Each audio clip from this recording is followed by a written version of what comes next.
Guys, kali ini kita akan mengulik Bengkulu, bagaimana kisah tempat-tempat wisata yang ada di Bengkulu. Pada kali ini kita akan melihat Danau Dendam Tak Sudah.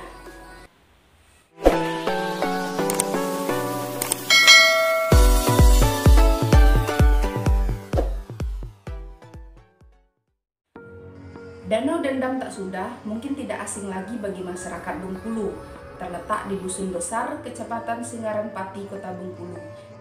Danau ini memiliki warna air yang tampak biru karena pantulan awan dan keindahan panorama Bukit Barisan bak lukisan yang sangat indah di ujungnya. Banyak wisata dari dalam maupun luar kota yang datang menghabiskan waktu menikmati keindahannya atau sekedar untuk berfotonya. Tidak hanya itu, Danau Dendam Tak Sudah juga memiliki anak danau yang tersambung dengan induk danau yang letaknya tidak berjauhan. Di anak danau ini terdapat pintu air, yaitu semacam bendungan yang tak kalah indahnya. Namun, banyak orang yang tidak mengetahui keberadaan anak danau ini karena akses jalan yang masih sulit, di mana harus melewati jalan bebatuan.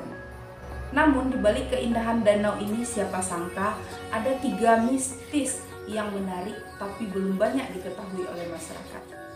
Kali ini saya akan membahas kisah tentang mistik-mistik yang ada di Danau Dendam Tak Sudah. Yang pertama, buaya buntung melawan buaya Lampung. Menurut cerita warga setempat, seekor buaya dari Danau Dendam Tak Sudah bertarung melawan buaya asal Lampung di Sungai Musi, Palembang, Sumatera Selatan. Dalam pertarungan tersebut, buaya Danau Dendam tidak berhasil mengalahkan buaya asal Lampung. Hanya saja, dalam pertarungan itu, buaya Danau Dendam Tak Sudah kehilangan ekor.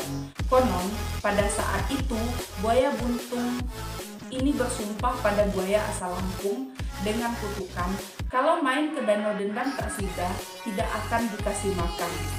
Sejak adanya dendam buaya tersebut, maka danau tersebut warga setempat menyebutnya dengan Danau Dendam Tak Sudah.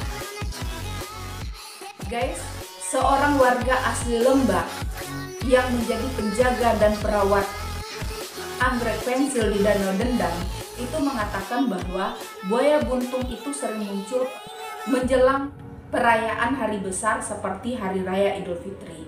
Selain itu, kemunculan buaya juga dimitoskan jika muncul ke permukaan akan ada bencana yang melanda kota Bengkulu.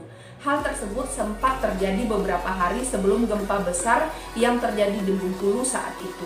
Bengkulu digoyang gempa dasar dengan kekuatan 7,3 skala Richter pada tahun 2000 dan gempa besar tahun 2007 berkekuatan 7,9 skala Richter. Buaya buntung sempat muncul di permukaan danau. Tapi tidak sembarang orang bisa melihat buaya buntung di Danau Dendam Tak Sudah itu. Bukan juga orang sakti.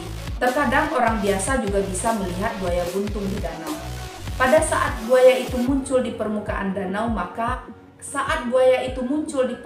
danau, ada yang melihat buaya buntung kecil, ada juga yang melihat buaya buntung itu besar dan panjang. Namun yang pasti sampai sekarang buaya itu masih ada di danau. Mistik kedua, yaitu sepasang kekasih yang menjelma menjadi lintah raksasa. Mitos berikutnya, konon dahulu kala kabarnya ada sepasang kekasih yang cintanya tidak direstui orang tua mereka. Mereka yang tengah mabuk asmara memutuskan untuk bunuh diri dengan meloncat ke dalam danau. Sejak saat itu, masyarakat Bengkulu percaya ada 2 ekor lintah raksasa yang hidup di dalam danau yang merupakan jelmaan sepasang kekasih tersebut. Mereka terus hidup dengan menyimpan rasa dendam lantaran cinta yang tidak kesampaian. Sepasang kekasih yang bunuh diri di danau inilah yang menjadikan danau tersebut Danau Dendam Tak Sudah. Mitos ketiga, keramat pintu air yang sakti. Mitos lainnya adalah tentang adanya kuburan keramat, sapu jagat atau keramat pintu air. Menurut penuturan orang tua terdahulu, keramat tersebut merupakan keramat orang sakti yang memiliki ilmu magic. Nama keramat sapu jagat diambil dari cerita orang terdahulu, sedangkan warga suku Lembak menyebutnya dengan keramat Pitu Ayo. yang berarti keramat pintu air. Ada juga warga suku Lembak menyebut nama keramat itu dengan nama keramat Jalan ke Ayo. Sayangnya, nama penghuni keramat tersebut belum diketahui secara persis, karena cerita tentang keramat tersebut sudah ada lama jauh sebelum penjajah datang ke kota Bengkulu. Beberapa mitos yang beredar di masyarakat terkait dengan keramat pintu air, misalnya jika masyarakat ingin ikut lomba mengaji, azan dan lomba sholat, biasanya pergi ke keramat sapu jagat. Selain itu, usai panen padi, warga suku Lembak selalu membawa kue apem ke keramat sebagai tempat syukur atas hasil panen padi yang melimpah. Bahkan katanya penjajah Inggris gagal menyerbu warga suku Lembak lantaran keramat sapu jagat menghalau penjajah dan menurunkan hujan abu, sehingga penjajah pun tak bisa melintasi jalan danau. Mitos lain yang beredar di masyarakat, jika ada orang yang tenggelam saat mandi di danau ini, maka jika ingin cepat ditemukan harus meminta petunjuk kepada Allah melalui perantara keramat sapu jagat untuk mendapatkan petunjuk di mana keberadaan jasad orang yang tenggelam tersebut. Namun sebenarnya kisah-kisah tersebut hanya merupakan mitos yang dipercaya warga setempat yang diceritakan secara turun-temurun yang tidak bisa dipertanggungjawabkan kebenarannya. Namun, sejarah yang sebenarnya tentang Danau Dendam Tak Sudah ini berasal dari kata dam atau bendungan yang tidak sudah atau tidak selesai pembuatannya. Dam ini dibuat oleh pemerintah Belanda, namun hingga masa penjajahannya berakhir, pembuatan dam ini belum terselesaikan. Sedangkan pada saat itu pemerintah Belanda sudah harus meninggalkan wilayah Bengkulu.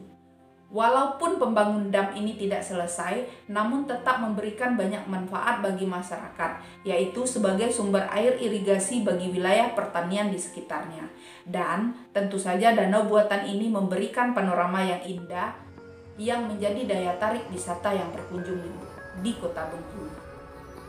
Nah guys, itulah cerita tentang Danau Dendam Tak Sudah. Kalian berkunjung ke Bengkulu, jangan lupa mampir ke Danau Dendam Tak Sudah. Karena panorama yang indah yang dikelilingi oleh Bukit Barisan menambah damai orang yang melihatnya. Destinasi terbaik di Bengkulu. Oke guys, sampai di sini dulu pertemuan kita. Jangan lupa like, komen, dan subscribe.